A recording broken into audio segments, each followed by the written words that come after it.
సోలిపోవలదు మనసా సోలిపోవలదు. వాక్కు ఇచ్చిన దేవుని నీవు పాడి కొనియాడు. వాక్కు ఇచ్చిన దేవుని నీవు పాడి కొనియాడు. తీర్చిదిద్దే ఆత్మ నేను ఇందులో పడుతుంది. తీర్చిదిద్దే ఆత్మ నేను చేర ప్రార్థించు. సోలిపోవలదు మనసా సోలిపోవలదు. సోలిపోవలదు మనసా సోలిపోవలదు. హల్లెలూయా. తర్వాత ఈ వీడియో మీరు చూసుకోండి, ఎంతమంది పాడారు ఎంతమంది పాడలేదు అన్నది అందులో. దేవుని నామానికి స్తోత్రం కలుగును గాక. మరి ఈ చిన్న సమావేశానికి కూడి వచ్చినటువంటి బంధువులందరూ కూడా నా హృదయపూర్వక నమస్కారం తెలియజేస్తున్నాను. మరి ముందుగా ఈరోజు కార్యక్రమం గురించి ఎంతో ఆందోళన చెందటం జరిగింది. అయితే దేవుడు మరి ప్రేమించి చాలా మంచి వాతావరణం అనుగ్రహించాలని బట్టి దేవునికి వందనాలు తెలియజేస్తున్నాను. ముందుగా మరి జీవన్ బాబు గురించి ఒకటి రెండు మాటలు చెప్పాలి. మరి జీవన్ బాబు మరి ఏమిటో కానీ చిన్నప్పటి నుంచి ఏం మాట్లాడినా సరే నాకు ముద్దుగా, చాలా ముద్దుగా మాట్లాడుతున్నట్టే ఉండేది. అదే ఆ ఇంప్రెషను తన చివరి వరకు కూడా నాకు అదే. ఎంత పెద్దవాడైనా కానీ 40 సంవత్సరాలు దాటిన తర్వాత మాట్లాడుతున్నా కూడా నాకు ఇంకా చాలా చిన్నపిల్లోడు ముద్దుగా మాట్లాడుతున్నట్టు నాకు అనిపించేది. మరి ఆయనకి దేవుడిచ్చిన వరం నా దృష్టిలో ఏంటంటే మరి స్తుతి ఆరాధన చాలా గొప్పగా. ఇప్పుడు మనం ఒక మాట వింటూ ఉంటాం, పరలోకానందం అనే మాట ఒకటి వింటాం మనం. జీవన్ బాబు ఆ స్తుతి ఆరాధన చేసినప్పుడు ఆ పరలోకానందం మనం అనుభవిస్తున్నట్టు నాకు అనిపిస్తూ ఉండేది ఇప్పుడు కూడా. అంత చక్కగా తన్మయత్వంతో దేవుణ్ణి ఆరాధిస్తూ మరి ఆ ఆరాధన జరిపేవాడు. చాలా సంతోషంగా ఉండేది ఆ ఆరాధనలో పాల్గొన్న వాళ్ళకి. మరి అసలు తన స్తుతి ఆరాధన చేసేటప్పుడు మరి దేవదూతలు కూడా ఆయనతో కలిసి ఆరాధన చేస్తున్నారు అన్నట్టు అనిపించేది నాకైతే. మరి అంత ఆరాధనలో దేవుని స్తుతించడానికి జీవన్ బాబుకి ఇచ్చినటువంటి మరి ఆ ధన్యతను బట్టి దేవునికి వందనాలు. అలాగే ఆ బిడ్డకి తరఫీ ఇచ్చినటువంటి తల్లిదండ్రులు కూడా నేను మరి అభినందనలు తెలియజేస్తున్నాను. మరి ఇంకా చెప్పాలంటే చాలా ఉంటాయి కానీ మరి మిగిలిన వాళ్ళు ఇంకా కొన్ని మాటలు చెప్పాలి కాబట్టి మరి ఒక చిన్న మరి అలా అనుకోకుండా ఆయన దేవుని వద్దకు వెళ్ళటం జరిగింది. ఎవరు కూడా మనం ఊహించలేదు. అయితే మనం బాధపడుతూ ఉంటాం, దీప్తిని అలాగా వదిలేసి వెళ్ళాడు, పాపం పిల్లలు ఇలాగా అయ్యారు అని. అయితే వారిని దేవుడు ఆదుకుంటారని జీవన్ బాబును బట్టి, ఆయన చేసిన భక్తిని బట్టి ఆ బిడ్డని దేవుడే చూసుకుంటారని నాకు విశ్వాసం ఉన్నది. అయితే జీవన్ బాబు మనందరికీ కూడా ఒక మెసేజ్ ఇచ్చి వెళ్ళారు అని నా ఉద్దేశం. ఏమిటంటే ఎప్పుడు మనం అసలు ఎవరు ఊహించిన జీవన్ బాబు వెళ్ళిపోవటం, అలాగే అది మనందరికీ కూడా ఒక హెచ్చరిక లాంటిది. ఎవరో ఎప్పుడు మనం వెళ్ళాల్సి వస్తుందో తెలియదు కాబట్టి ముందే మనం దేవునిలో మరి బలంగా విశ్వాసంతో జీవించవలసి ఉన్నది, దేవుని కలిగి జీవించవలసి ఉన్నది. అది జీవన్ బాబు ద్వారా మనకు ఒక మంచి హెచ్చరికని నేను భావిస్తున్నాను. మరి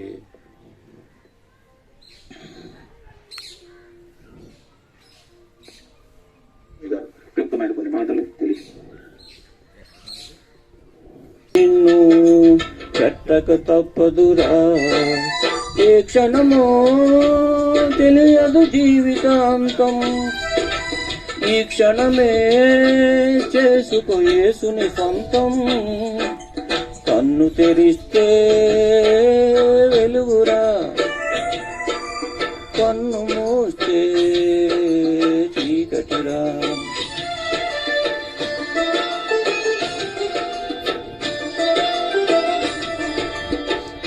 చూసిచ్చే వెలుగురా,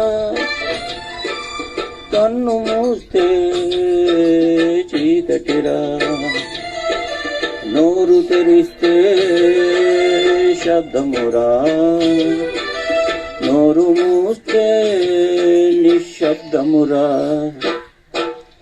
ఏ క్షణమో తెలియదు జీవితాంతం, ఈ క్షణమే చేసుకో యేసుని సొంతం, కన్ను తెరిస్తే వెలుగురా, కన్ను మూస్తే చీకటిరా.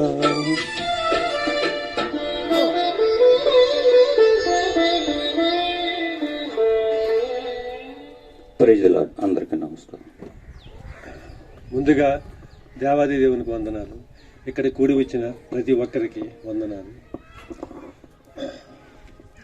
శ్రమ దినాన్న కృంగిని వల్ల చేతగానివాడు అవుతాను అసలు మన బైబిల్ చెప్తుంది.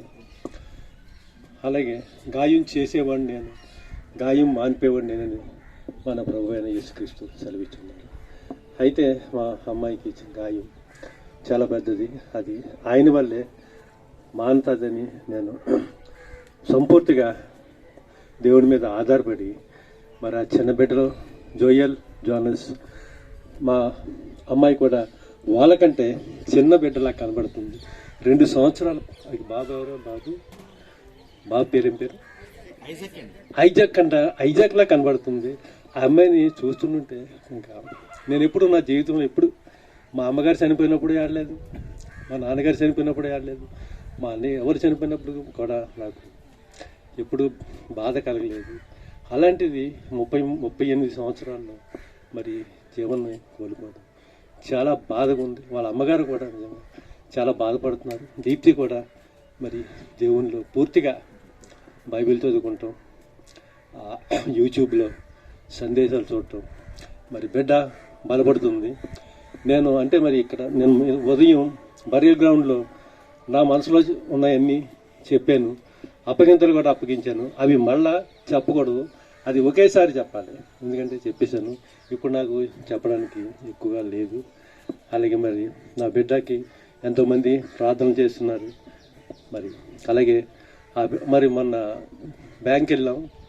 మరి జీవనం సాక్ష్యం నిజంగా చెప్పాలంటే ఎవరికి ఉండదు అలాంటిది.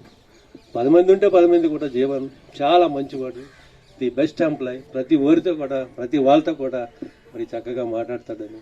అయితే ఉద్యోగాలు చేసిన ఒకరిద్దరు ఎగనిస్ట్ ఉంటారు, అది కూడా బిడ్డకు లేదు. అయితే మాకు మగ బిడ్డలు లేరు. మరి పెద్ద అమ్మాయి చాలా దూరంగా ఉంది, వాళ్ళు అందుబాటులో లేరు, మాకు ఎక్కడ ఎవరు లేరు. అయితే ఇక్కడ మాకు పెద్ద బాబు జాజీబాబు గారు ఉన్నారు, సుందరబాబు గారు ఉన్నారు, మరి తర్వాత వాళ్ళ చిన్నాన్న గారి పిల్లలు ఉన్నారు. వాళ్ళందరూ మాకు తోడునోడుగా ఉండాలని. మరి బిడ్డ మరి వారు బ్యాంకులో ఏం చెప్పారంటే, ఆ అమ్మాయి బాగా చిన్నది, ధైర్యం చేసి మీరు బ్యాంకుకి వెళ్ళే వరకు కూడా ఆమెను ధైర్యపరిచి బ్యాంకుకి వెళ్ళేటట్టు మీరు చేయమని ఒక శ్రీనాథరావు గారిని బ్యాంక్ ఎంప్లాయ్ చెప్పారు. మరి మీ ప్రార్థనలో ఆ బిడ్డకి ధైర్యం దయచేయమని ప్రార్థిస్తారండి. మరి ఆ బిడ్డల్ని మరి చక్కగా పెంచుకుంటాకి మరి అత్తమ్మ గారు మా మిస్సెస్ గారు మరి అదైతే నేను ఉదయం చెప్పేశాను. అయితే ఇప్పుడు మళ్ళీ సుందరబాబు చేసిన సాయం కోసం మళ్ళీ చెప్పాలి. అది ఏంటంటే జీవితంలో ఒకసారి చెప్తేనే అది విలువ ఉంటుంది. మరి మేము జూన్ 11వ తారీఖుని వచ్చాం. 11వ తారీఖు శుక్రవారం, 12వ తారీఖు శనివారం, 12వ తారీఖు శనివారం సాయంత్రానికి జ్వరం వచ్చింది. అంతే, మామూలు జ్వరం ఏమనుకున్నాం. టెస్ట్ చేయింది కరోనా. నేను ఊరంతా తిరుగుతాను, పొద్దున్న సాయంత్రం దాకా తిరుగుతాను. నాకు ఏమన్నా అలాంటి జనం వస్తుంది అనుకున్నాను, కానీ దేవుని దేవుళ్ళు రాలేదు. ఆవిడకి ఎందుకు వచ్చిందో నాకు తెలియదు. అప్పుడు ఆ టైంలో సుందరబాబు ఆ ఆసుపత్రికి తీసుకెళ్ళలేని పరిస్థితి, ఎవరు తీసుకెళ్ళరు కూడా. ఆయన 3 సార్లు ఆసుపత్రికి తీసుకెళ్ళాడు. అది ఉదయం చెప్పాను, అది మళ్ళీ చెప్పకూడదు. ఎందుకంటే ఆయన హృదయం అలా నాడిపోద్ది నా హృదయం. ఇప్పుడు మళ్ళీ చెప్పడం ఏంటంటే బాబు మళ్ళీ చెప్పమన్నాడని సుందరబాబుని నా జీవితంలో ఎందుకు రాలేదని చెప్పమన్నారా?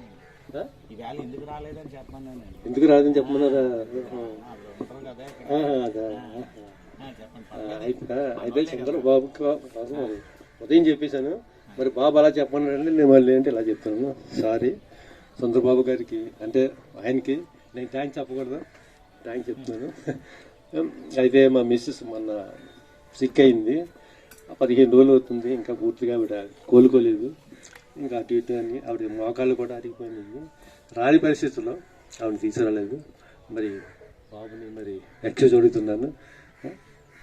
ఏంటంటే మరి మీ అందరి సహకారం, మీరు ప్రార్థన చేసి మా బిడ్డల్ని మరి బ్యాంక్ వెళ్ళేలాగా ధైర్యం దయచేసి మరి మీరు మీ ప్రార్థనలో జ్ఞాపకం చేసుకుంటారని మరి చిన్న అవకాశాన్ని ఇచ్చిన మా మాస్టర్ బాబు అయినా అల్లుడు, పెద్ద అల్లుడు, మా ఇంటికి ఆయనే పెద్ద, ఏదైనా సరే ఆయన చేతుల మీద జరగాలి, మరి ఆయన చేతుల మీద జరగాలి అని నేను ఆశిస్తున్నాను. మరి తర్వాత మరి అవకాశం ఇచ్చిన బాబుకి నేను వందనాలు చెప్పుకుంటూ, మరి అలాగే మరి వెండి అన్నయ్య గారికి, యేసురత్న బాబు గారికి, పేరు నాకు గుర్తున్నారు, జాకోబు గారు బాబు గారికి, వారి కుటుంబాలకి వందనాలు చెప్తున్నాను. మరి కూడొచ్చిన నా రక్త సముద్రులందరికీ కూడా నా హృదయపూర్వక వందనాలు. పాస్టర్ గారికి ఈ సమయంలో మరి చక్కని వాక్యం చెప్పారు. వాక్యం ఏంటి? వస్త్రం, పెండ్లి వస్త్రం, తర్వాత తలాంతులు, ఈ 2 ఆయన పొందుకున్నారండి. దేవునికి స్తోత్రాలు. జీవన్ బాబు గారు 2 కూడా పొందుకున్నారు. వారిలో ఇంకా పొందుకోలేదంటే అంటూ ఏదీ లేదు. ఇందాక చక్కని వాక్యం చెప్పారు. అందుకే ఒక సూచనగా మనం ఈరోజు గమనించేసాం. ఆయన పరలోక రాజ్యంలో ఉండటం, ఆయన చేసినటువంటి కార్యక్రమాలు దేవుడు చూస్తూ ఉన్నాడు. భయంకరమైనటువంటి తుఫాను మొన్నటి దాకా వారం రోజులు పిల్లలు సమాల దగ్గరికి వెళ్ళి పాస్టర్ గారు మేము గొడుగులు వేసుకుని పడతా లెగతా ఏది చేసాం మొత్తం మీద. అయితే ఈరోజు ఎంత గొప్ప కార్యం చూసారో దేవుని బిడ్డలారా. ఆయన ప్రభు బిడ్డ, చిన్నప్పుడు కానించి కూడా దేవుళ్ళు ఎదిగాడు. దేవుళ్ళు మరి భయభక్తులు కలిగి జీవించాడు బిడ్డ. ఆ బిడ్డలో ఎటువంటి పొరపాటు నేను ఈనాడు కూడా చూడలేదు. ఎవరైనా పలకరిస్తే పలుకుతారు, లేకపోతే లేదు. చిన్న బాగున్నారు అంతే. తర్వాత ఎక్కువ మాట్లాడటం తెలియదు ఆయనకి. అందరినీ ఒక మంచి ప్రేమ, ఆ ప్రేమన్నది హృదయపూర్వకంగా ప్రేమిస్తూ ఉండేవాడు. ఎక్కడ చూసినా మంచిగా, ఎవరు గట్టిగా మాట్లాడేవాడు కాదు. ఆయన చిన్నప్పుడు కానీ ప్రవర్తన వేరు, ఆయన ఆలోచన వేరు, ఆయన విధానమే వేరు.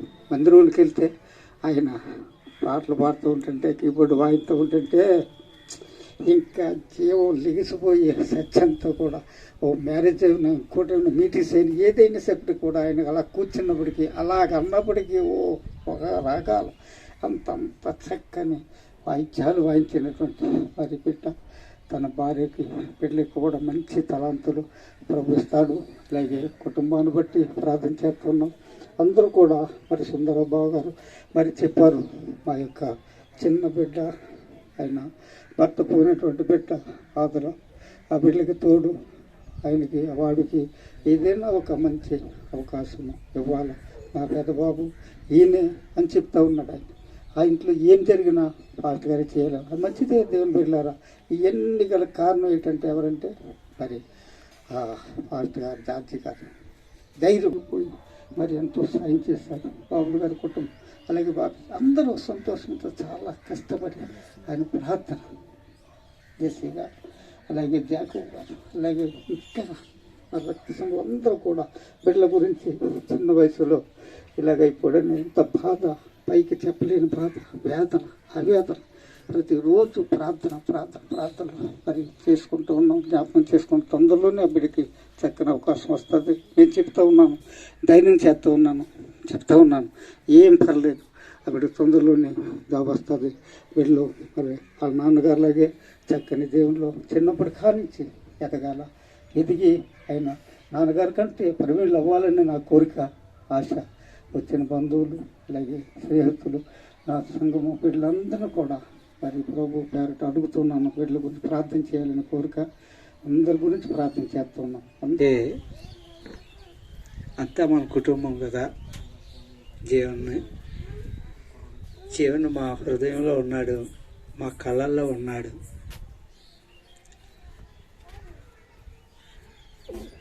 వాడి చర్యలు కానీ వాడి మాటలు కానీ నిత్యము మేము నెమరు వేసుకుంటూనే ఉంటాం. ఒక ప్రత్యేకమైన వ్యక్తిగా ఆయన పెరిగాడు.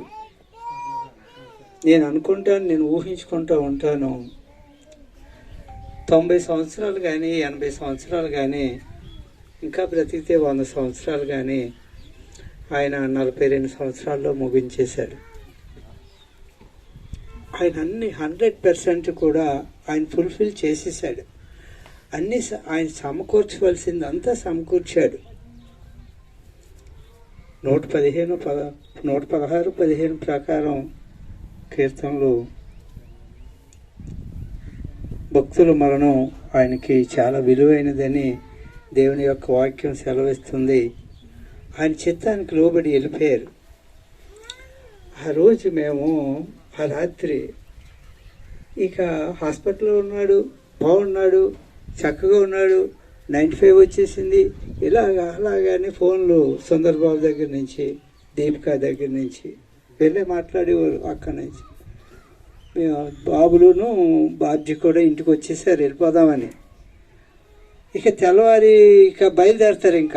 ఇంకా వాళ్ళు 4 ఆ టైంకి బయలుదేరదాం, తెల్లవారుజామున అయితే ఫ్రీగా ఉంటుంది కదా అని వాళ్ళ ఆలోచన. వాళ్ళు ముగ్గురు ఒక రూమ్లో పడుకున్నారు, చేసి బాబులు బాబ్జీని. ఇక బయలుదేరిపోతారు. బాగానే ఉన్నారు, 11 గంటల వరకు బాగానే ఉన్నాడని చెప్పారు. తెల్లవారేటప్పటికి సరిగ్గా వీళ్ళు ఎప్పుడైతే బయలుదేరదాం అనుకున్నారు అప్పటికి బ్యాడ్ న్యూస్ వచ్చేసింది మాకు. నేను అప్పుడే ఆపరేషన్ చేయించుకొని ఉన్నాను, తట్టుకోలేకపోయా. జీవన్ బాబుని దేవుడు తీసేసుకున్నాడు. ఆయనకి ఇష్టల్ని దేవుడు కోరుకుంటాడట కదా. వర్షిప్ చేసే లీడర్గా దేవుడు ఆయన్ని తీసుకున్నాడని సుందరబాబు వెంటనే మాట్లాడాడు. దేవుడికి ఇష్టం, దేవుడికి వర్షిప్ చేసే ప్రజలు కావాలి అని దేవుడు తీసేసుకున్నాడు. మొన్న కూడా నేను కుమారి మాట్లాడుకుంటున్నాం. నేను ఒక ప్రసంగం చేసేటప్పుడు వాడు నా కళ్ళల్లోకే చూస్తూ ఉన్నాడు. వాడు జీవన్ బాబు నా కళ్ళల్లోకే. నేను ఒక పాట పాడాను, అబ్బా తండ్రి ఆల్ఫా ఓమేగా అని. దాని కీబోర్డ్ వాయించాడు నాకు. ఇక అయ్యే లాస్ట్ మేము కలుసుకునేది. ఇక చనిపోయే ముందు వాడు హాస్పిటల్కి వెళ్ళక ముందు మాట్లాడాను నేను. బాబు ఏరా ఎలా ఉంది ఏంటి పరిస్థితి అంటే, ఏం పర్లేదు చిన్న బాగానే ఉన్నాను, షుగర్ మాత్రం అప్ అండ్ డౌన్స్ అవుతుంది అన్నాడు తప్ప ఇంకా రెండోది ఏం చెప్పలేదు. బాగానే ఉన్నాను అని చెప్పాడు. దేవుని నా కళ్ళల్లో ఉన్నాడు. వాటిని మర్చిపోలేం. ఆయన దేవుని దగ్గరికి వెళ్ళిపోయాడు కదా, మనం కూడా అక్కడికే వెళ్ళాలి. కాబట్టి దీప్తికి నేను చెప్తున్నాను, ధైర్యపరుస్తున్నాను. ఒక జీవన బాబు కాదు, 2 జీవన బాబులను దేవుడిచ్చాడు నీకు. దేవుడు నీకు భర్త అయి ఉన్నాడని దేవుని యొక్క వాక్యం చెప్తుంది. నీకు అండగా 2 బావగారులు ఉన్నారు, అమెరికాలో ఇంకో బావగారు ఉన్నారు. కాబట్టి నువ్వు అధైర్యపడవలసిన పని ఏమీ లేదు. ఎందుకంటే వాళ్ళన్ని రకాలుగా వాళ్ళు చేయగలిగే సమర్థులు. వాళ్ళకి చేయలేము, ఇక మేము ఏమీ చేయలేము, చేతులు ఎత్తేసాం అనే మనుషులు మాత్రం కాదు. కాబట్టి నిన్ను, నీ బిడ్డలను, నీ కుటుంబాన్ని వారు ఆదుకుంటారు, అన్ని రకాలుగా ఆదుకుంటారు. అది నాకు తెలుసు, వాళ్ళ హృదయం నాకు తెలుసు. కాబట్టి దీప్తి నువ్వు ధైర్యంగా ఉండు. జీవన్ బాబు లేని లోటు మేము ఎవరూ తీర్చలేం, దేవుడే తీరుస్తాడు. ఎక్కువ ప్రేయర్ చేసుకో. నీకు వెనకాల డాడీ మమ్మీ ఉన్నారు కాబట్టి వాళ్ళే నీకు అన్ని రకాలుగా నిన్ను ఆదుకుంటారు. కుటుంబాన్ని మాత్రం నువ్వు దూరం అయిపోవద్దు అని నా యొక్క ఆలోచన. కాబట్టి మాటలు దేవుడు దీవించునుగాక. అమ్మాయి హల్లెలూయా. సంఘంలో, కుటుంబంలో ఎక్కడన్నా సరే జీవం లేని లోటు తీర్చబడేలాగా. రాత్రి పడుకుంటే నాకు ఒక దర్శనం కల వచ్చింది. మురుముండా సమాధులు కనబడుతున్నాయి. సమాధులన్నీ పగిలిపోయి ఉన్నాయి, మొత్తం అన్నీ విడిపోయి ఉన్నాయి. ఏమైందని మొత్తం అన్ని సమాధులు పగిలిపోయాము. ఫ్రంట్ దిమ్మలు ఒకటి ఉన్నాయి, వెనకాతల సమాధులన్నీ పగిలిపోయి ఇటుకలన్నీ బయటకు వచ్చి సమాధులు ఖాళీగా కనబడుతున్నాయి. సో దేవుని రాకడ అతి సమీపంలో ఉన్నదని మరి ఒకసారి దేవుడు చెప్తున్నారు. సో ఎంతో ఘనముగా perfect worship leader Jeevan. So అటువంటి పర్ఫెక్ట్ పీపుల్ని, ఎంతోమందిని, జీవన్తో పాటు ఎంతోమంది సేవకులు, ఎంతోమంది మ్యూజిషియన్స్, ఎంతోమంది వర్షిప్ లీడర్స్ పరలోకానికి దేవుడు తీసుకువెళ్ళిపోయారు. ఒక పెద్ద టీం తయారు చేస్తున్నారు. మన తెలిసిన తెలుగువారే కాకుండా ప్రపంచం మొత్తం మీద కూడా ఎంతోమంది దేవుని సేవకులు అందరూ పైకి వెళ్ళారు. సో దేవుడు ఒక ప్రణాళికతో వీళ్ళందరినీ పైకి తీసుకెళ్లారు. అతి త్వరలో రాబోతున్న దేవుని యొక్క రాకడికై మనందరం సిద్ధపడి ఉండాలని. ఎందుకంటే వయస్సుతో సంబంధం లేకుండా ఏ క్షణమందు ఏమి జరుగుతుందో తెలియకుండా ఉంటుంది. సో సిద్ధంగా ఉండండి అని జీవను మనందరికీ చెప్పే వెళ్ళాడు. అలాగే దీప్తి, జోయల్, జానస్ ధైర్యంగా ఉండి వాళ్ళ యొక్క భవిష్యత్తులో ఘనంగా ఉండాలని మీ అందరు ప్రేయర్ చేయండి. త్వరలో దీప్తికి కూడా జాబ్ వచ్చేలాగా, పిల్లలు ఆశయాలు, జీవని యొక్క ఆశయాలు నెరవేర్చబడేలాగా, వాళ్ళు ఉన్నతమైన స్థానంలో ఉండేలాగా అందరూ ప్రార్థించండి. మేము మా సహకారం ఎప్పుడూ ఉంటుందని చెప్తూ దేవుడి మాటలు దీవించను గాక. ఆమేన్. మరి ఇక్కడ చేరినటువంటి కుటుంబస్తులందరికీ కూడా ప్రత్యేక వందనాలు తెలియజేస్తున్నాను. జీవన్ బాబు గురించి చాలా విషయాలు చెప్పుకోవచ్చు. ఎందుకంటే ఆయన దేవుని విషయంలోనేటి, అలాగా కుటుంబ పరంగానే ఎవరితో ఎలా మాట్లాడాలి, ఎవరిని ఎలా గౌరవించాలి, ఎక్కడ ఏ ఏ టైప్లో ఉండాలో అనేది ప్రతిదీ కూడా ఆయనకి బాగా తెలిసేది. అలాగే ఆయన ఒక సర్కిల్ ఏర్పాటు చేసుకున్నాడు. ఆ సర్కిల్లోనే ఉండిపోయాడు ఆయన. అంటే సర్కిల్ అంటే కొన్ని విషయాలు ఆయన పట్టించుకునేవాడు కాదు. సర్కిల్ అంటే అది దాటి బయటకు వచ్చేవాడు కాదు. తన విషయం ఎవరికే అంతలాగా ఓపెన్గా చెప్పుకోవాడు కాదు. అది కొంత, నా ఉద్దేశ ప్రకారం అది కొంత దెబ్బతీసింది. మరి మనం అలా ఉండకుండా ప్రతిదీ కూడా కుటుంబస్తులకైనా ఎవరికైనా మనలో ఏదైనా బాధ ఉందనుకో చెప్పుకోవాలి. ఏదైనా నీరసంగా ఉన్నా ఏదైనా చెప్పుకోవాలి. మరి అలా కాకుండా తనలోనే దాచేసుకుని ఒకరికి ఇబ్బంది పెట్టకూడదని అలాగా మనిషి కొలాప్స్ అయిపోడు. మరి దేవుని చిత్తం మరి అలాగైతే ఉంది. మరి అలాగా ఆయన నడిపింపులోకి, దేవుని నడిపింపులోకి అలా వెళ్ళిపోయాడు. ఇంకా మధ్యలో బ్రేక్ లేకుండా తప్పకుండా ఆయన నామాన్ని మరి కుడిపార్శ్వమున ఇస్తాడు జీవన్ బాబు పట్ల. ఎందుకంటే అన్ని తలాంతులు దేవుడు, మాకైతే ఒక్కొక్క తలాంతి ఇచ్చాడు, కానీ ఆయనకి అన్ని తలాంతులు దేవుడు ఇచ్చేసాడు. మరి అదే విధంగా ఇచ్చిన బిడ్డలు మరి జానెస్ బిడ్డలను కూడా దేవుడు ఎల్లప్పుడూ కాచి కాపాడాలి. మీ అనుదిన ప్రార్థనలో మరి గుర్తించుకోవాలి. అలాగే దీప్తి చిన్న వయసు, మరి మామయ్య గారు పదే చాలా చిన్న పిల్ల, మీరందరూ ప్రార్థించండి అని చాలాసార్లు చెప్తున్నారు సుందరం మామయ్య గారు. మరి దీప్తి గురించి ఎల్లప్పుడూ మేము ప్రార్థిస్తున్నాం. అయితే దేవుడు సహాయము, మా సహాయం కూడా వారికి ఎల్లప్పుడూ ఉంటుంది. అనుదిన ప్రార్థనలో మేము తప్పక జ్ఞాపకం చేసుకుని మంచిగా చక్కటి ప్లేస్లో జాబ్ వచ్చేలాగా, అలాగే బిడ్డలు భవిష్యత్తు ముందుకు మరి ఎంతో దీవెనకరంగా ఎదిగేలాగా అందరూ కూడా ప్రార్థించాలి. ఆ రోజు మరి కుమారాంటీ ముందు రోజు మాకు అసలు ఏ విషయం తెలియదు, హాస్పిటల్లో జాయిన్ చేయడం మామూలుగా అనుకున్నాం. అయితే ఆంటీ ఆ ముందు రోజు ఫోన్ చేసి చాలా ఏడ్చేశారు. మరి ఆంటీకి అర్థమైపోయింది ఏంటో, బాబు జీవన బాబు ఇంకా మనకి లేనట్టుగా ఉన్నాడు ఏంట్రా బాబు అనేసి. అంటే ఇంకా ఆ రోజు నుంచి ఆందోళన.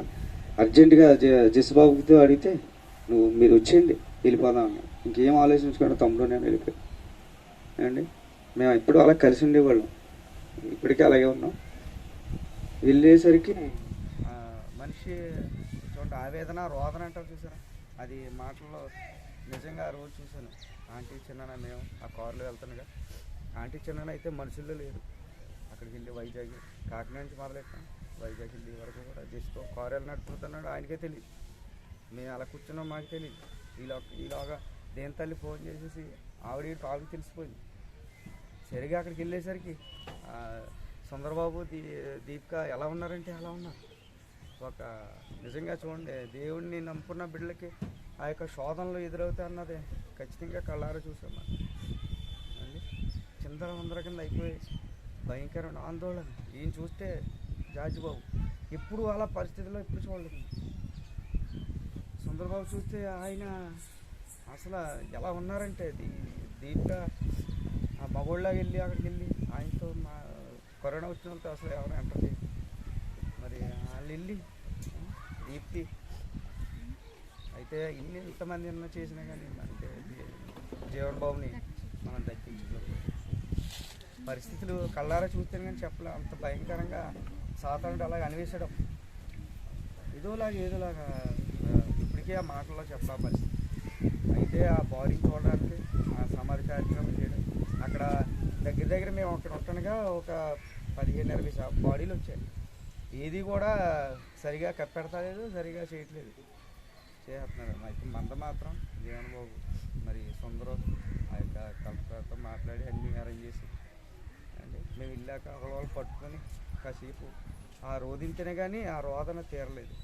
దీప్తి మటుకు దీప్తి ఏదోలాగా అయిపోయి ఉంది ఆ అమ్మ. నిజంగా ఆ విషయాలు తలుచుకుంటే ఈ ఇంటికి నెట్టుబడి జరుగుతుంది జల్లు మాట ఆ పరిస్థితిలో చేయడం. అది మళ్ళా మన కుటుంబంలో ఎవరికి అలా రాకుండా అందరూ కూడా ప్రార్థనలో ముందుకు సాగాలి. అంటే నడవలేక నడిచాడు జార్జి బాబు. ఎప్పుడు అదే ఫస్ట్ టైం పుట్టిన కాడి నుంచి చూడటం. సుందరబాబు నల్లగా అయిపోదు, దీప్త అలాగైపోయింది. దీప్తి చూస్తే వాళ్ళకి అక్కడ నలుగురే, పెద్దమ్మ చూస్తే ఏం చేయలేని పరిస్థితి అక్కడ ఆవిడ. జగన్ గారు చనిపోయిన తర్వాత కొంత మేము ఆ శక్తిని కోల్పోయాం. అలాగే జీవన్ బాబు చనిపోయిన తర్వాత పూర్తిగా ఆ శక్తిని కోల్పోయాం. మరలా వారికి అండదండలుగా ఉంటూ మన కుటుంబం వారి సేవని ధైర్యపరుస్తూ మరి ముందుకు కొనసాగించాలని మన ప్రార్థనలో అలాగే దీప్తిని మరి బిడ్డల్ని దేవుడు దీవించాలని మరి అనుదిన ప్రార్థనలో మరి జ్ఞాపకం చేసుకోవాలని కోరుకుంటూ జీవన్ బాబు ఖచ్చితంగా ఈ విధంగా అయితే చనిపోయాడు, కానీ మానవ శరీరంగా ఈ మానవ ధర్మంగా ఆయన దేవునిలో మరి ఖచ్చితంగా ఆ వెలుగుగా ఆయన కృపాశను స్తుతిస్తూ ఎల్లప్పుడూ దూత వలె ఆయన పక్షాన ఉన్నాడని మనం ఇప్పుడు నమ్ముతున్నాం. నమ్మాలి ఖచ్చితంగా. అది బల్ల గురించి చెప్పాలి, ఎందుకంటే ఆయన పట్టుదల అలాంటిది. దేవుడి మాటలు దీవించిన కాక. అలాగే కారు అంటున్నారు, కారు గురించి చిన్న క్లారిటీ దేవుని స్తోత్రం అందరిలో ఉన్నారు. దేవుని విషయం చెప్పాలంటే నేను సరిపోనండి, ఎందుకంటే ఆయన నాకంటే భక్తిపరుడు. చిన్నప్పటి నుంచి దేవుని విషయంలో చాలా నిష్టగా ఉండేవాడు. ఆయన చూసి చాలా నేర్చుకోవాలి, రోల్ మోడల్ కింద ఉండేవాడు మా అందరికీ. ఆయన చేసిన ప్రతి పని కూడా చాలా స్పెషల్గా ఉండేది. మరి ఆయన గురించి ఒకరోజు నైట్ సమాధానం చేసిన తర్వాత నైట్ కళ వచ్చిందండి. అనేక రొండ్లాకోపం నిమిషం ఆడతానండి, కానీ తీసి అర్జెంటుగా నన్ను వేరే చోట ఎక్కడన్నా పెట్టేవాళ్ళు. వెంటనే జాతీయ చెప్పాను, జాతీయాన్ని చెప్పాను, అవి తొందరగా మనం మార్చేస్తాం, అక్కడ సమాధి ఉంటాం మనం కడతాం అనేది అన్నారు. మరి అన్నట్టుగానే 3 నెలలు తీయడం, ఎంత వర్షమైనా కానీ ఎంతో కష్టించి శ్రమించి అన్నయ్య వాళ్ళు అంత దూరం నుంచి వచ్చి జీవనభో సమాధి కంప్లీట్ చేసి ఈరోజు ఈ రీతిగా మనం అందరం కలిసి ఇక్కడ ఈ కార్యక్రమం చేసినందుకు చాలా బాధగా ఉంది. అలాగే సమాధి అక్కడి నుంచి చేసి జీవనభోగం సంతోషకరమైన వాతావరణంలో మనం సమాధి చేసామని సంతోషం కూడా ఉందండి. అందరికీ వందనాలు. Thank you. నా వంతు మరింత కలిగింది కాక ఈ సమయం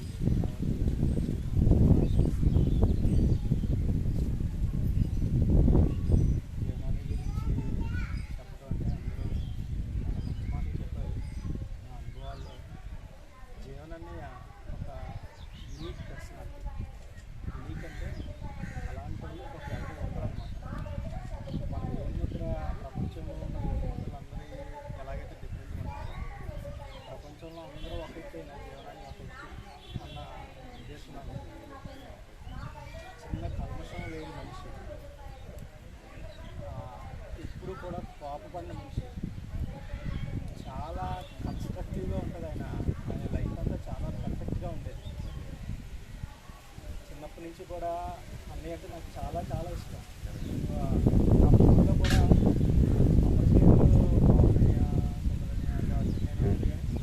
జీవనాన్ని పేరు మాత్రం నా ఫోన్లో అన్నయ్య అని సేవ్ చేసుకున్నాను. నేను నా ఫోన్ వచ్చిన కొత్తలో కూడా అన్నయ్య అని సేవ్ చేసుకున్నాను. అంటే నా తోడ పుట్టిన అన్నయ్యలాగా అంత ఎక్కువగా ఫీల్ అయ్యేవాడిని జీవనాన్ని.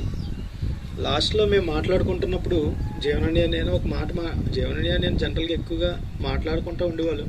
ఎప్పుడైనా మాట్లాడుకుంటున్నప్పుడు అన్నయ్య నాతో ఒక మాట చెప్పాడు. నేను కూడా అన్నయ్యతో అదే చెప్పాను.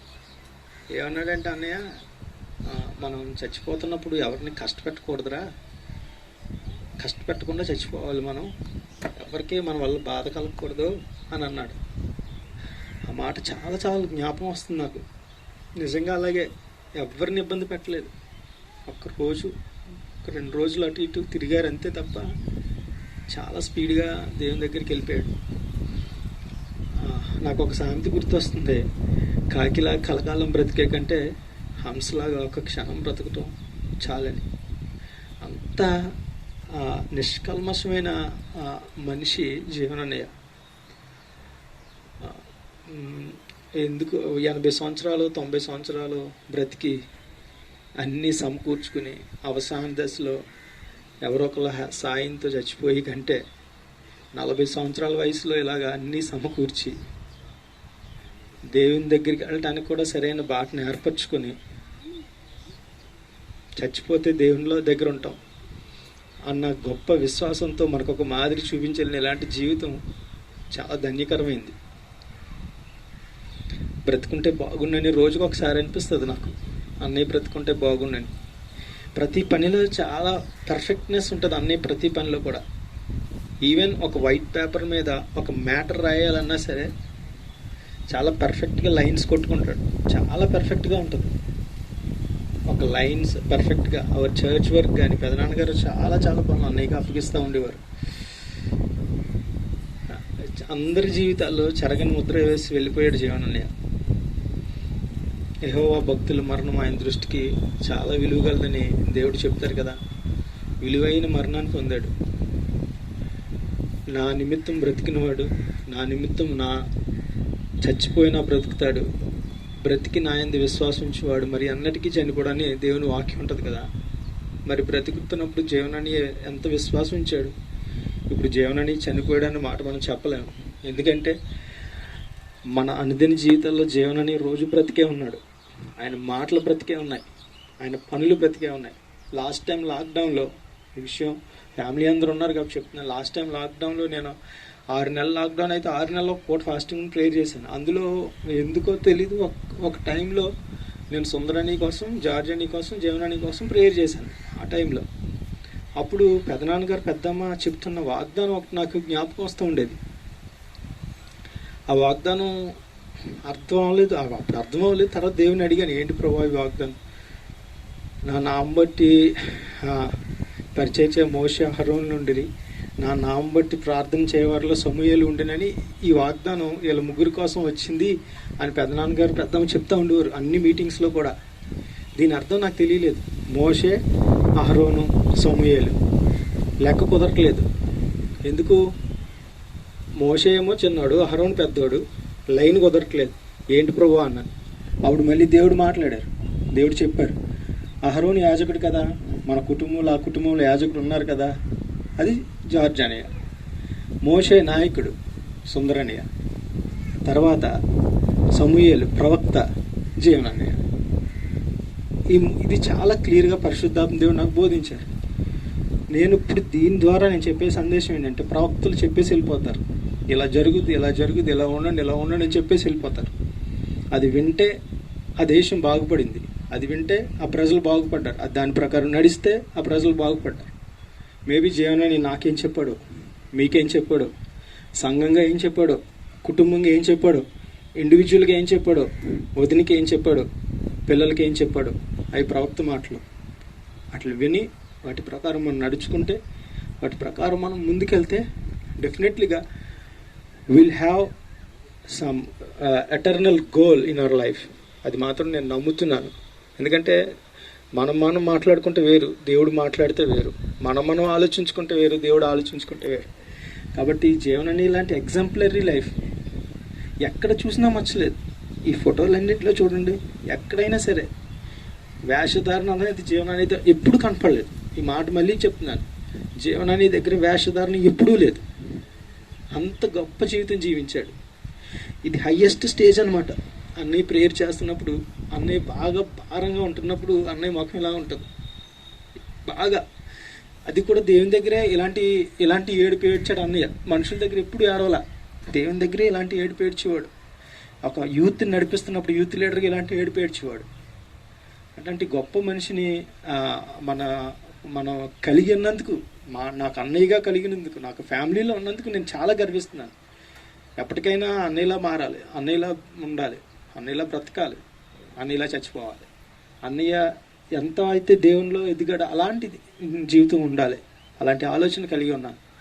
వదినకి ఒకటే చెప్తున్నాను, అన్నయ్య అన్నీ సెటిల్ చేసి వెళ్ళారు. వదిన ఒక్క వ్యక్తి పరంగా లేరు. కానీ చూడండి, ఇంతకు ముందు మనతో ఉన్నప్పుడల్లా గాంధీ గారు ఉన్నప్పుడు గాంధీ గారు చెప్పిన మాటలు రాసుకునే వాళ్ళు. గాంధీ గారు చనిపోయిన తర్వాత ఆయన రాసిన పుస్తకాలు చదువుకుంటున్నాం, అవి సరిపోతాయి. అన్నయ్య ఇంతవరకు మీకు ఏం మాట్లాడారు, ఈ 10 సంవత్సరాల్లో మీకు ఏం చెప్పారో, ఎలా ఉండేవారో, ఆ బిహేవియర్ సరిపోతుంది. మీకు మేము ఉన్నాం. ఎస్పెషల్లీ జార్జినియా గురించి చెప్పాలంటే, సమస్య ఉందంటే నేను ఉన్నానని ఆ ఏరియాలో ఉంటాడు. అది జనరల్గా పరిస్థితులు ఎటువంటి అయినప్పటికీ కూడా he will be the first person. ఇప్పటికీ నేను బాధపడేది ఏంటంటే, ఆ టైంలో అన్నయ్య వెరీ సిక్ అనమాట.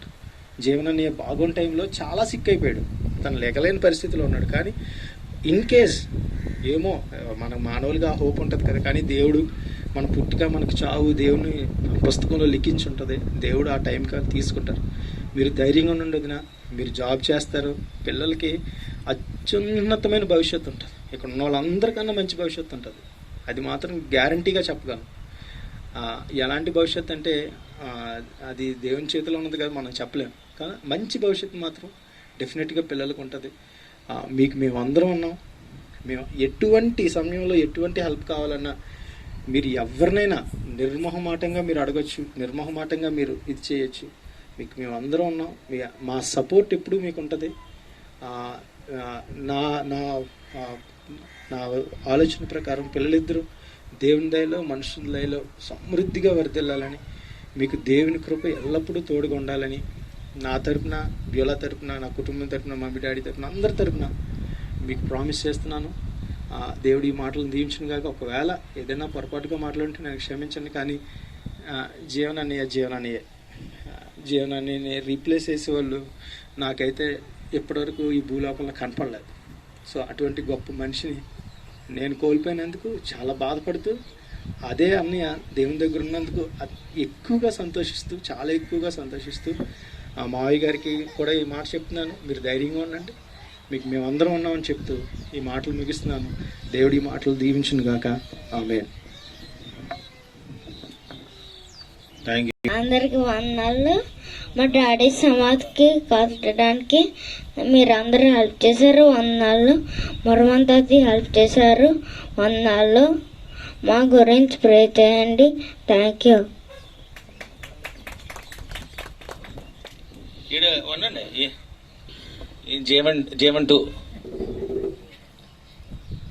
అందరికి హెల్ప్ చేసినందుకు థ్యాంక్ యూ.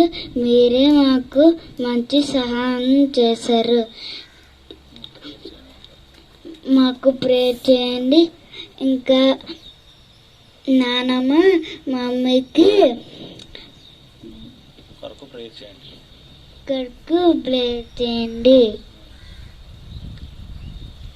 అందరికి సహాయం చేసినందుకు థ్యాంక్ యూ.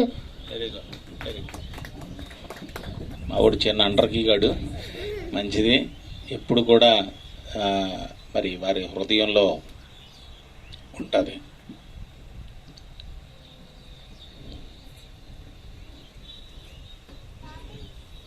ఏంటి చిన్న వయసులో తట్టుకోలేని పరిస్థితి. రాజమని అంటే చనిపోయినప్పుడే నేను అనుకునేవాడు, జాకబ్ ఏసురతించినని ఎలా బ్రతుకుతాడు రాని. పిల్లలు పెద్దోళ్ళు అయిపోయినా అది బాధ ఉండిపోయింది నాకు. ఎందుకంటే క్యాన్సర్తో చనిపోయేటప్పుడు నేను చాలా టైర్ అరిగిపోయేలా తిరిగాను కాకినాడ. ఆవిడ బ్రతకాలని జీవన కొరకు తిరగలేదు.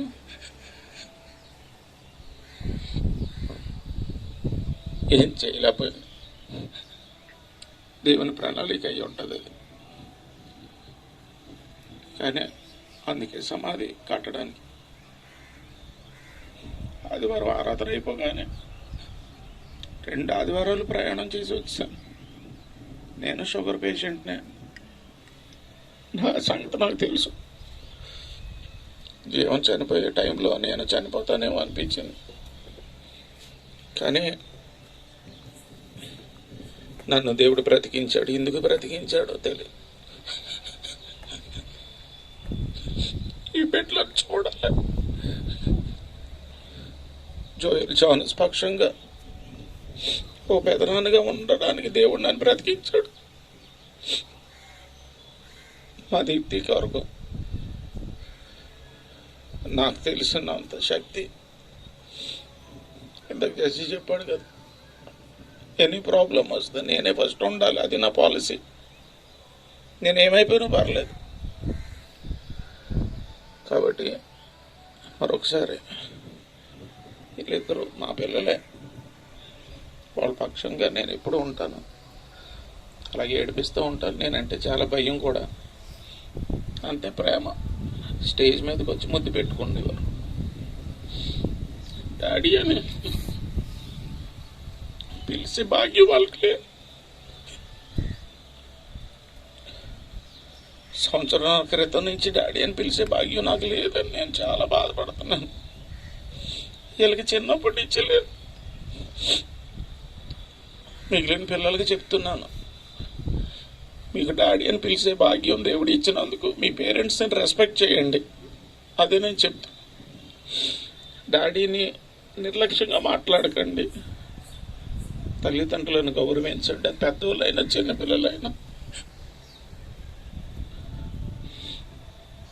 కాబట్టి ఇది మన ఫ్యామిలీలో సమస్య. దీని పరిష్కారం మనమే మరలా. కాబట్టి ఏ కార్యక్రమం అయినా మరలా చెప్తున్నాను, మొన్న ఒక బాధాకరమైన మాట దీప్తి అంది. నేను ఒక విధవరాలనండి, ఎవరన్నా బయటికి వెళ్తూ ఉంటుంటే నేను ఎలాగ ఎదురుపడాలి అని అంది.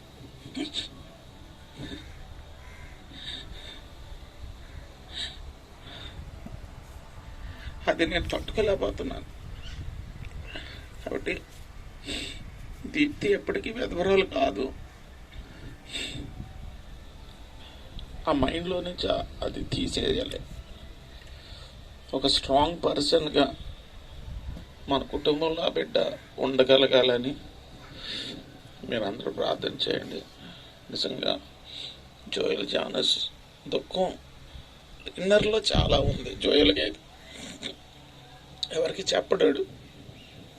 ఈడైతే వాళ్ళ తాతయ్య గారిని డాడీ అని పిలుస్తున్నాడట. అప్పుడప్పుడు నేను డాడీ అని పిలుస్తానని అంటున్నాడట. ఇవన్నీ వింటున్నప్పుడు కొంచెం బాధ అనిపిస్తుంది. కానీ పిల్లల్ని ఏదో సరదాగా ఉంచాలని నేను ఎప్పుడప్పుడు మాట్లాడుతూ ఉంటాను. కానీ వాటర్ ట్యాంకులో వాటర్లో నిండిపోతే ఎలాగుంటుందో నా గుండె ఎలాగైపోయింది. ఇవాళ కొంచెం రిలీఫ్ అయ్యాను నేను. సమాధి కార్యక్రమం అయిన తర్వాత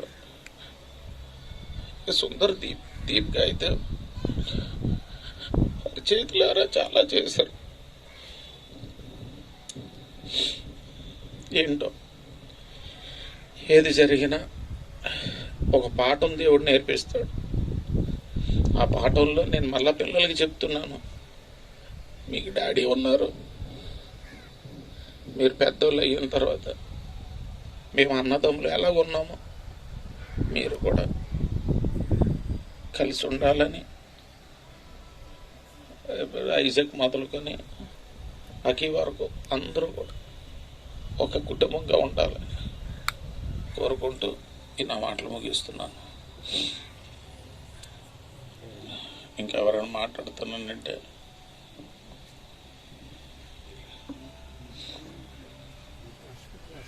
ఉంది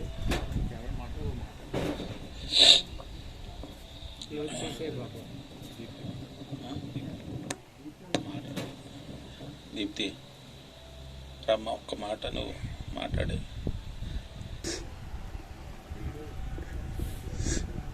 ఆయన గురించి చెప్పాలంటే చాలా ఉంది. ఆయన నాకు ఇచ్చినందుకు దేవునికి ఎప్పుడు కృతజ్ఞత కలిగి ఉంటాను. ఆయన నా భర్త మాత్రమే కాదు, నా స్నేహితుడు, నా మార్గదర్శకుడు. అన్ని విషయాల్లో ఈ 10 సంవత్సరాల్లో నా తల్లిదండ్రుల కంటే ఎక్కువగా ప్రేమించాను. దేవుని కంటే ఎక్కువగా ప్రేమించాను. అందుకే దేవుడు ఆయన దగ్గరికి తీసేసుకున్నారు.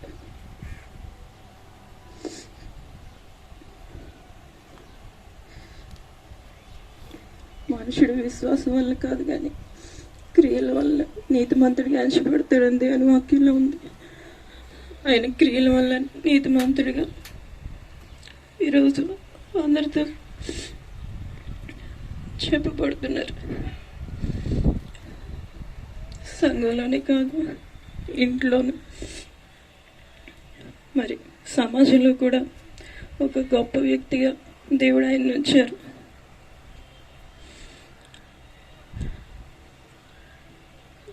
ఆయన నా జీవితంలో నా భాగస్వామిగా ఇవ్వడం దేవుడు నాకు ఇచ్చిన గొప్ప ధన్యత. అది ఇలాంటి రోజు వస్తుంది నేను అనుకో.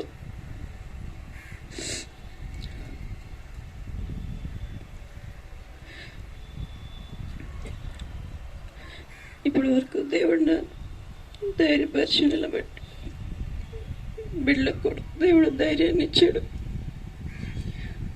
బిడ్డలు ఏమైపోతారో అనుకున్నాను, కానీ దేవుడు నాకంటే వారికి ఎక్కువ ధైర్యాన్ని ఇచ్చాడు.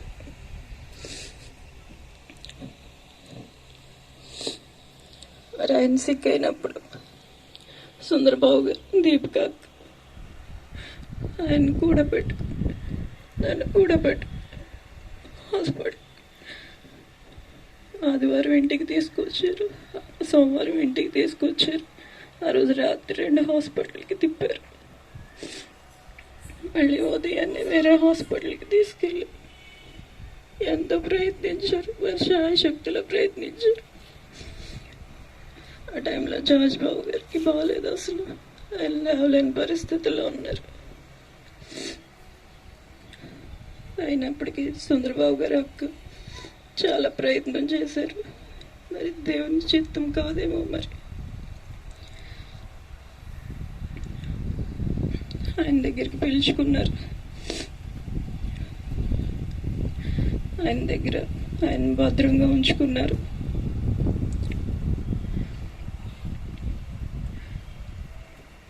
నా కోసం, నా బిడ్డల కోసం కుటుంబ సభ్యులందరూ ఎంతగానో ప్రార్థిస్తున్నారు, ఆదరిస్తున్నారు. మరి చాచిబాబు గారికి, సుందరబాబు గారికి, ఎలిజబెత్ అక్కకి, దీపిక అక్కకి నేను ఎప్పటికీ రుణపడి ఉంటాను. అలాగే జాకబ్ మావయ్య గారు, కేశరత్నం మావయ్య గారు, బెన్ అంకుల్ గారు, మరి బాబుల్ బాబు గారు, బాబ్జీ బాబు గారు, జెస్సీ గారు, అలాగే Kumar aunty, Indira aunty, బ్యూలక్క, జ్యోతక్క, baby అక్క, అందరికీ నా కృతజ్ఞతలు తెలియజేస్తున్నాను. ఎంతో ఆదరించారు మమ్మల్ని. మరి నాన్నగారు, అమ్మ వారెంతో వేదనలో ఉన్నప్పటికీ వారిద్దరిని దేవుడు నా కోసం ఆరోగ్యంతో ఉంచారు. అమ్మ ఎంతో సిక్ అయినప్పుడు కూడా దేవుడు మళ్ళా తిరిగి స్వస్థపరిచారు, ఆరోగ్యాన్ని ఇచ్చారు.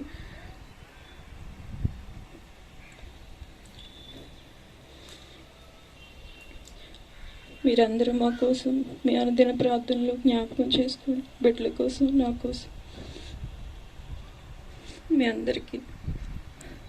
మరి ఇక్కడ సమాధి కట్టడానికి సహాయం చేసిన గంగు చిన్నాన్న గారు, ఆంటీ, మరి గ్రామస్తులందరికీ నేను ఎంతో కృతజ్ఞతలు తెలియజేస్తున్నాను. మీ అందరికీ దేవుని నామాన్ని బట్టి వందనాలు తెలియజేస్తున్నాను. థ్యాంక్ యూ వెరీ మచ్ మా. మరి